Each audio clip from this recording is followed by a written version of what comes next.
अस्सलाम वालेकुम, how are you? आपने इंडस्ट्रीज में देखा होगा कि ग्राइंडिंग जो व्हील है उसकी बहुत ज़्यादा इम्प्लीकेशंस है। उसके हवाले से जब भी ग्राइंडिंग व्हील एक्टिविटी हो रही हो, आपको as a H S C representative क्या क्या चीज़ें देखनी है मैं आपके साथ शेयर करने लगा। ये ग्राइंडिंग व्हील है। देखिए, जो सबसे आम चीज़ है ये है डिस्क। अब ये जो डिस्क है इसका मुख्तलिफ साइज़ होता है, इसकी मुख्तलिफ विड्थ होती है, ज़्यादा मोटाई, और इसकी तीसरी चीज़ है अपनी स्पीड, रेटेड स्पीड, यानी कि इससे ज़्यादा से ज़्यादा इसके आरपीएम इतने होने चाहिए, 1000 हो, 2000 हो, 5000 हो। अब इस डिस्क की बहुत ज़्यादा इम्पोर्टेंस है। कोई काम है, पहले तो हमें ये देखना है कि ये किस तरह की डिस्क लगानी है, उसकी कितनी रेटेड स्पीड हो, कितनी मिलीमीटर हो। अब ये जो डिस्क है, सिर्फ डिस्क का जानना हमारे लिए काफ़ी नहीं है। दूसरी इम्पोर्टेंट चीज़ है हमारे पास ये सेफ्टी गार्ड। ये जो देख रहे हैं ये गार्ड है, और इस साइड आपका मुंह है। जो गार्ड है ना, इधर आप इसे ठहर के से पकड़े होते हैं, तो ये हिस्सा आपके मुंह की तरफ है। यानी कि अगर जब ये डिस्क रोटेट कर रही है, अगर ये टूटेगी, टूट के आगे जाएगी ठीक है, अगर पीछे जाएगी जो गार्ड है उससे टकरा के सेट हो जाएगी, मतलब आगे नहीं आ जाएगी। ये गार्ड हो गया। अब एक और चीज़ समझने की ज़रूरत है। जैसे मैंने आपसे कहा है कि जो डिस्क, ये जो डिस्क है डिपेंड करेगा कौन सा काम है, उस काम के हवाले से हम ये डिस्क लगाएंगे। अब जो डिस्क है, क्वेश्चन ये राइज होता है, ये डिस्क है, एक ये पार्ट है, एक डिस्क है, ये आपस में किस तरह कनेक्ट हुए हैं।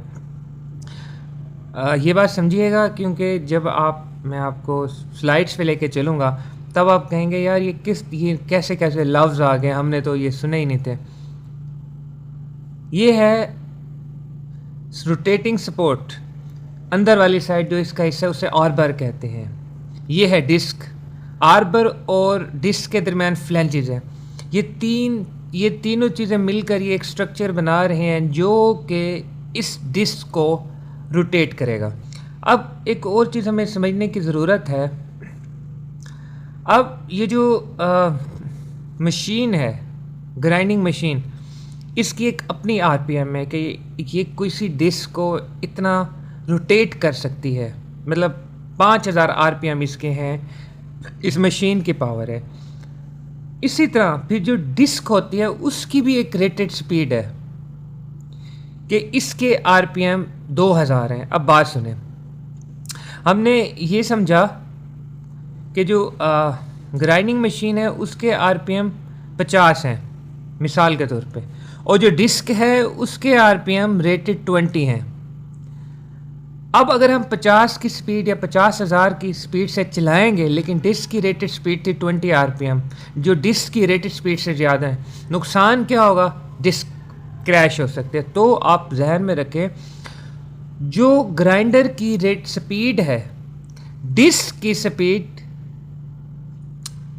जो डिस्क की रेटेड स्पीड है, जितना कि वो कहते हैं कि इतने आरपीएम से ज़्यादा नहीं होने चाहिए, ग्राइंडर को उस स्पीड पे या उससे कम रखना चाहिए। डिस्क की रेटेड स्पीड से ज़्यादा करेंगे तो नुकसान हो सकता है। आई होप कुछ ना कुछ आपको पता चल गया होगा। देखिए, जब भी ग्राइंडिंग का काम स्टार्ट हो रहा है तो आपने देखना है कि उसकी डिस्क है, उस पर क्रैक फिजिबली देखेंगे, इस पर क्रैक्स वगैरह तो नहीं है। दूसरा ये है जो मैंने बात की है, make sure the operating speed of machine does not exceed the rating speed of wheel, यानी कि जो ये डिस्क है, मशीन उससे ज़्यादा तेज़ ना हो जो उसकी डिस्क की रेटेड स्पीड है। क्यों? क्रैक हो सकता है। केयरफुल वे में चलाएं, उसे प्रॉपर फिट करें।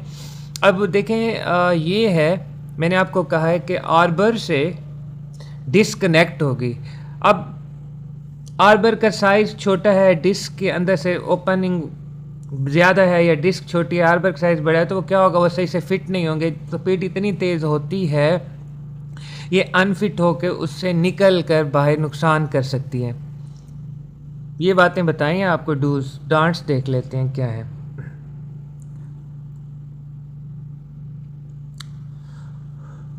कोई असल में जो ग्राइंडर ऑपरेटर होता है ना, उसके पास काफ़ी सारे व्हील्स होते हैं। जब भी अगर कोई व्हील्स गिर जाए, डैमेज हो जाए, उसे आपने दोबारा यूज़ नहीं करना। दूसरा पॉइंट बड़ा अहम है, आप जब आप देख रहे हैं कि कोई ऑपरेटर ग्राइंडिंग कर रहा है, वो अब नीचे मेटल है, ग्राइंड करके उसे ग्राइंड कर रहे हैं, यानी कि उसकी कटिंग कर रहे हैं। वो आराम से भी कर सकते हैं, वो फुल ज़ोर भी लगा सकता है मेटल पे। वो फुल ज़ोर इसलिए लगा रहा है कि यार मैं जल्दी प्रेशर दूंगा जल्दी कटेगा, लेकिन इसका नुकसान होता है कि जब आप बहुत ज़्यादा प्रेशर लगाते हैं जल्दी काटने के चक्कर में व्हील भी उखड़ जाता है और उसका एक अलहदा ही नुकसान है। लापरवाही से नहीं चलाना चाहिए।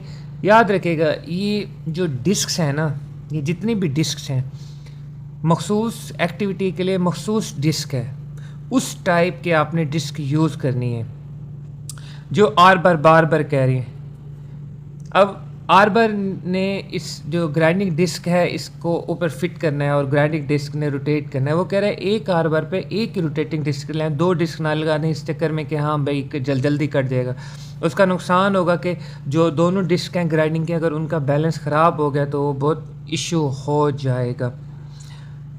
और सेफ्टी गार्ड होना चाहिए, जो कि मैंने आपको सेफ्टी गार्ड दिखाया था डिस्क के इर्द गिर्द। जब आप साइड ग्राइंडिंग कर रहे होते हैं तो तब भी आपने ख्याल रखना होता है। साइड ग्राइंडिंग में भी मखसूस किस्म के व्हील ग्राइंडर व्हील यूज़ होते हैं और एक अलहदा ही किस्म की एहतियात है। कैसी लगी आपको वीडियो, फीडबैक दीजिएगा। Thank you, take care.